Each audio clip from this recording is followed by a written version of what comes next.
And this is Ken Kraetzer for CBSI Services, Talking Business, our interview series, talking to leaders in the field of banking, insurance, customer service, digital marketing, business education, all to highlight the work done by our team at CBSI. We're based in Harrison, New York. We provide insurance-based benefits and customer service management to the consumer banking industry, and our team's been doing a great job taking care of our clients through the COVID-19 pandemic.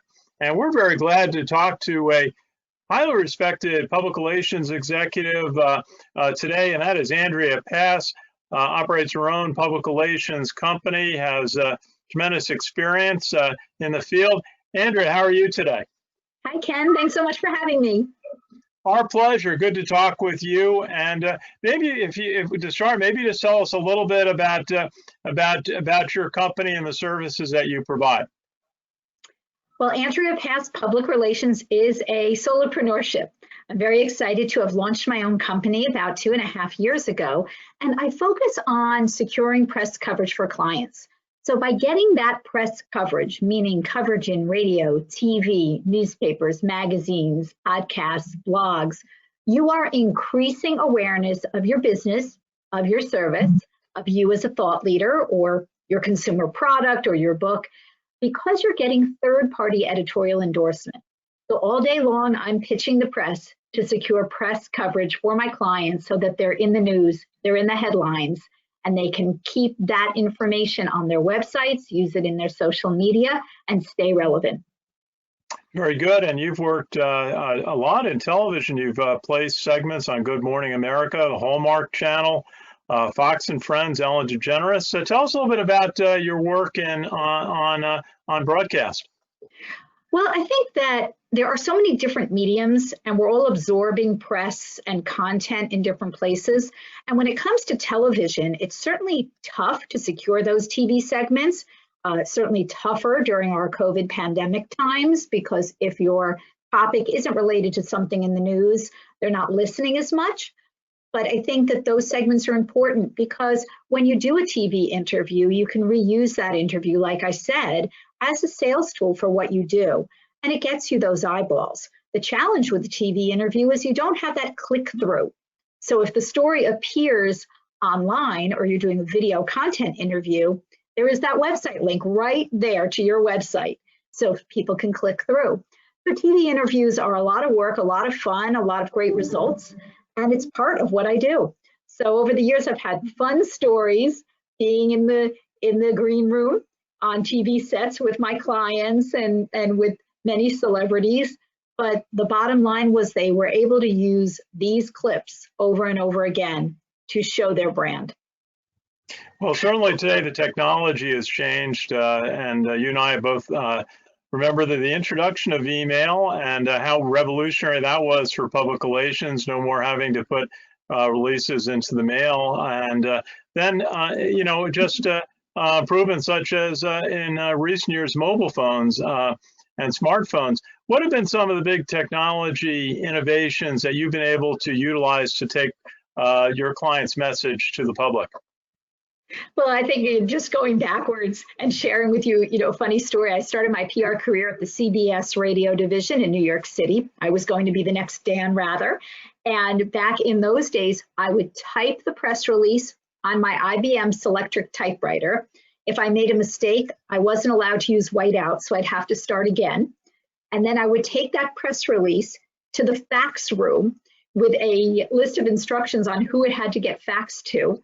And then in a day or two, the fax room would report back to me whether my press release went through on a fax to my press contacts. And then I would start following up via telephone. So a lot has changed from the start of my PR career to now. And I think now, I say that I'm a PI in PR, meaning I'm a private investigator. I'm always looking for new things. And part of looking for new things is searching the internet and searching for ways to reach these reporters and freelancers in the way that they want to be reached. And these days, most of them want to be reached on email. So email seems a little antiquated now because there are so many new systems to reach people. But these reporters want things on email so they can keep track of everything in one place. Because if you're texting, if you're sending on LinkedIn, if you're doing a Facebook message, it isn't all going to one location for the writer or producer to have that information. So I think email, and I miss telephone. You used to be able to call people on the phone and reach assignment desks and reach reporters and get transferred because they were all in the same building. But in our world today, everyone's working remotely, or for the most part, a lot of people are working remotely, and therefore picking up the phone doesn't work. But it's the picking up the phone that I miss in public relations, because you and I were talking prior to this about how you develop that relationship when you're on the phone with someone and you're actually talking to them or seeing them. And I think that's how things have changed so much, is that now it's a lot of the written word and then eventually the video call. Well, we find, relationship building is so important with those you want to work with, that they know that you're doing professional work, and you want to be able to tell a story and reach contacts. Tell us a little bit about, you mentioned the importance of building relationships with long-established media outlets and staying in touch with them. What are some of the tactics that you practices that you use there? Well, certainly as a public relations professional, I'm not just taking the time of a journalist when I don't have a story to pitch. So I might be forwarding something or commenting on a post that they might have on social media, but we're all very busy and journalists are very busy. And that's why I say that you can't do public relations on your own. You really should be working with a trained professional public relations person, because we know the right way to reach a reporter, when, how, so that it's not bombarding that reporter or, quite honestly, annoying that reporter. So really the way that I reach the reporters is when it's time, I'm pitching a story and I'm pitching it in a succinct way that gets the message across, that is fitting in with what that reporter is doing. And if I could highlight, as Andrea Pass Public Relations, I work two ways. I work proactively and I work reactively. Proactively, I subscribe to databases so I know how to find reporters. And then I'm searching Twitter, Instagram, Facebook, LinkedIn to find these reporters, to look at the stories they've written and then reach out there. So that's proactive. Reactively, I subscribe to all of these newsletters, and all day long, reporters are sending out queries. I'm working on this story. Here's my deadline. This is what I'm looking for. And I will quickly then pitch my clients who are appropriate for that story or move on. But another thing that I do is I keep those reporters in mind. If I don't have a contact right now for their story, I make note of that so that I know this reporter covers this beat. So whether that reporter is covering the banking beat, the entrepreneur beat, the consumer products beat, or health and wellness, or beauty and fashion, whatever beat that reporter is covering, I make sure I make a note of it. I have it filed away where I can find it. And when I have a client that's appropriate, I'll do a general pitch to that reporter. So it's constantly on the move. There's no downtime when you're doing public relations. No, it's fast moving. There's always the next story, one after another. No, that's the excitement in the business. Now, you talk on a little bit about business to business public relations when you're perhaps marketing products to other companies. That's certainly what we do at CBSI, marketing insurance-based benefits and customer service to commercial banks and credit card issuers. What are some of the keys in public relations in when you're marketing and communicating to other businesses? Well, I think that, looking at other businesses that might have media outlets, because I'm specifically in my PR area of expertise, I'm reaching the press. There are other PR people that might be arranging speaking engagements at a major conference or something along those lines. But to reach out to the business press is a combination of reaching out to trade publications that folks in insurance and banking and other business areas are reading, but also keeping in mind that business reporters at general interest publications, such as your local daily newspaper, business executives are reading that as well. And I think we need to understand in public relations how we all wear different hats. So for instance, I love to travel. So I'm going to be reading travel stories. Now, if there's a business angle that works with travel, making sure you have insurance when you're traveling, then I'm going to tie that in with traveling. So I think it's important for businesses to understand that a story doesn't have to always go in a B2B type of a media outlet. They can be featured in a business to consumer, a B2C media outlet, because of the fact that we wear different hats and we decide on different purchases. I had a client of mine interviewed in apartmenttherapy.com, and he's a mortgage banker. That was wonderful because people are purchasing apartments, they're purchasing condos, and his quotes were valuable to that audience, but that's a B2C publication, not a B2B publication. So keep in mind that we're reading, absorbing, listening, and watching. So when it comes to public relations, there's many ways we can take your story, get it covered, and keep your business relevant. And at CBSI, we work quite a bit with credit unions around the country and smaller independent commercial banks. And they've been really working very hard this year, helping their customers, both businesses and individuals, through the challenges of the COVID-19 pandemic. Are there keys to public relations for smaller organizations, or ones that really haven't done a lot in the past? Is there first steps that you suggest? The first step I suggest is Googling yourself. Simple as it sounds, Google the name of your business. If there's been nothing about your business written other than advertisements that you paid for or things on your social media pages, then Google your competitor. If your competitor is out there getting news coverage, it's time for you to get news coverage. It's all about who's the most recent, who is staying relevant, who is in the news. So any size business can benefit from public relations. So you have to start somewhere. So you might start with smaller media outlets. You may not be a publicly traded company. That's okay, because there are press opportunities to be had. But a good public relations person is going to find those media outlets and secure those interviews on your behalf and give you the tips on how to then use the interview and the content afterwards. So no matter what the size of your business, public relations should be in your marketing plan. Absolutely. And one of the things that I look at, and I've taught a little bit of PR and sports marketing, which is very heavily weighted towards public relations for schools and for teams, is the importance of quality writing and becoming a good writer in the field. And I think many times I've heard the key is to write something every day, and then to keep the AP style guide close at hand. What are some of the keys for becoming a good writer and a good public relations writer, do you find? Well, I find that the writing aspect has changed tremendously over the years. Press releases are rather obsolete. When someone says, oh, you spend your day writing press releases? No, I spend my day writing press pitches. So to be a good writer and to know how to get a message across in a short, concise way is what's going to be helpful. So certainly through Andrea Pass Public Relations, I'm doing that and getting the message across. I'm having an effective subject line.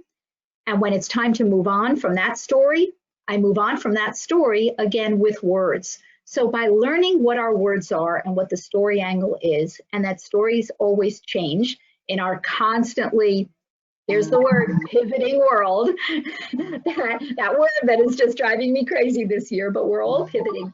And I think that learning how to write and writing well is important, but so is speaking well. So is effective verbal communication and getting a message out. And one thing I always say to my clients, make sure you're saying the name of your product or your book or your company or your service, because people tune in and out. They might be listening to something or reading something, but they don't catch every single word. So you want to make sure you get a message across and remind them of that. So have your message points, stay on track. Don't let an interviewer railroad you into saying something that doesn't pertain to what your area of expertise is, and get the verbal communications down as well as the written communications. And talking with Andrea Pass of Andrea Pass Public Relations. Andrea, there's so much new technology and social media out there between Facebook, LinkedIn, I use quite a bit, Twitter, Instagram is very popular. Is there a combination or particular use of any social media platforms that you found to be effective? Well, I do traditional press. So when I'm reaching the press, I'm not reaching people to write on their social media. True, there are podcasters that repost on their social media, but and certainly journalists who repost on social media. But the content I'm securing in public relations is that traditional newspaper, magazine, radio, TV, podcast, blog, online news site, etc. So it's very different on those platforms. So I had a client interviewed a few weeks ago on LinkedIn Live. And it was wonderful, but we didn't have a huge audience because it all happened last minute, but we'll be able to use that link over and over again. So there are those opportunities on Facebook Live, broadcasts that are now going out on Instagram. Certainly anything that's being saved on YouTube is wonderful for reposting and reposting. But the thing I say about PR is make sure that you're engaging.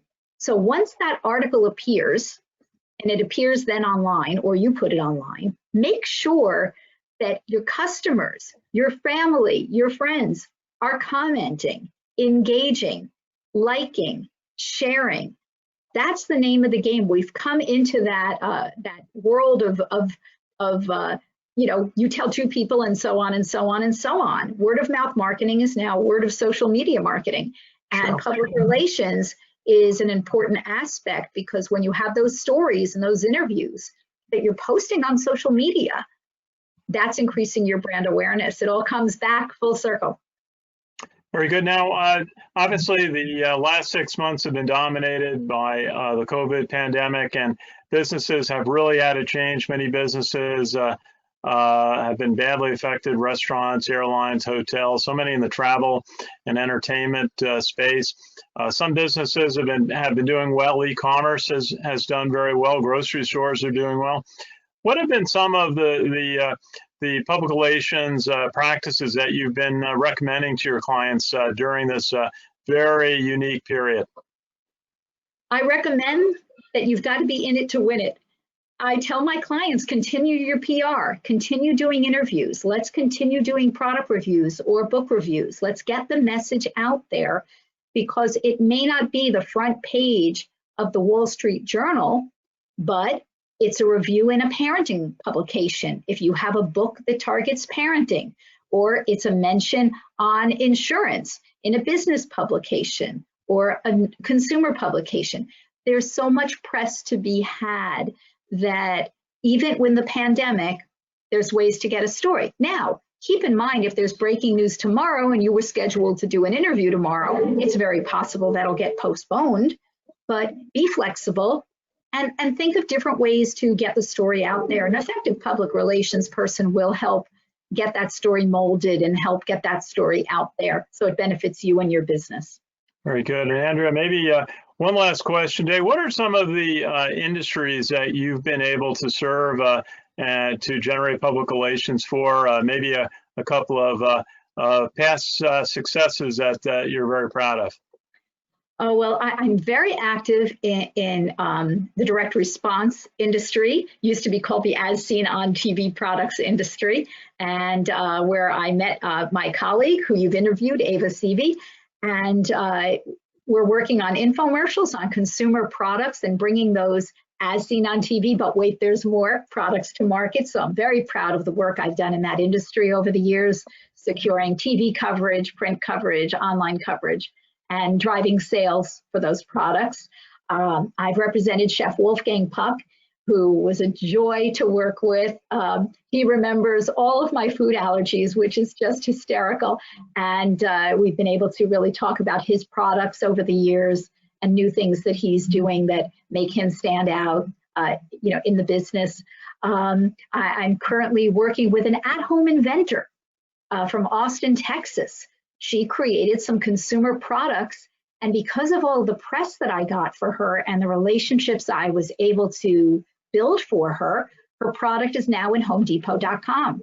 So it's so exciting with all of these different clients to see those successes, to see a book getting more sales and more reviews, to see a service-based business getting more clients and more awareness, to see clients who are winning awards because I'm doing awards competitions for them.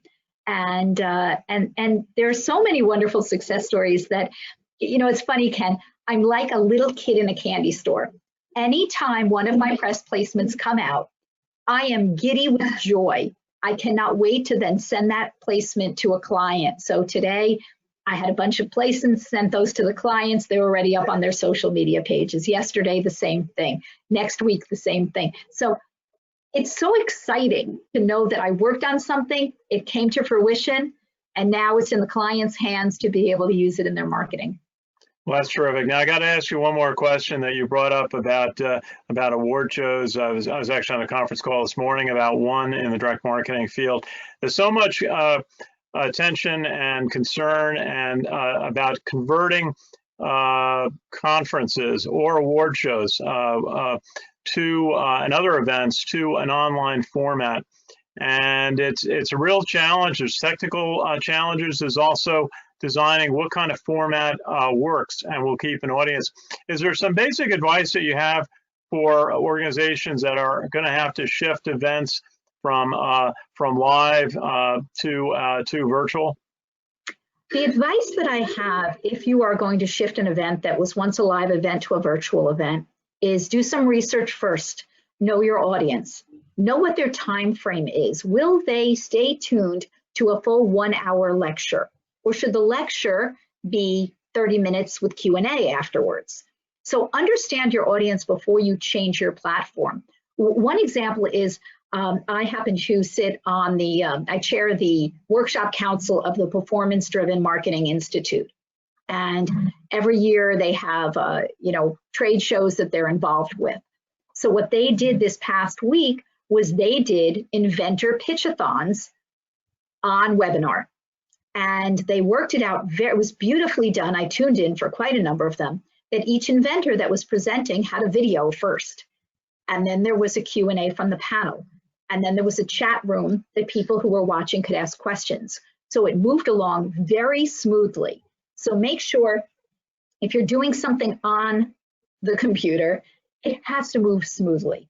And that's the biggest challenge. Trade shows have changed tremendously. I don't know when we'll all be back together again at a crowded trade show in Chicago or San Diego or Miami or New York or wherever we might be.